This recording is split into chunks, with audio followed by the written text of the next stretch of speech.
پاکستان د طالبانو له برکته مو بیرته له امریکا سره اړیکې ښې شوې.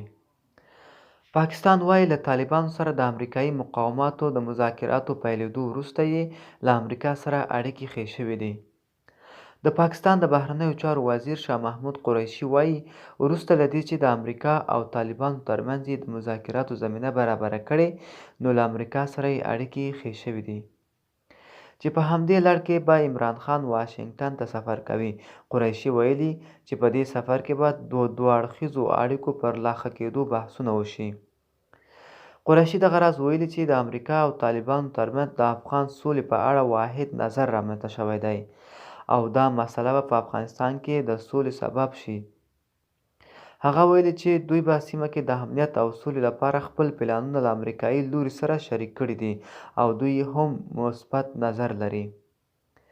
پاکستان داسې مهال په سیمه کې د امنیت او سولې د راوستو خبرې کوي چې دغه هیواد په نړیواله کچه د ترهګرۍ په ملاتړ او روزنه تورن دی.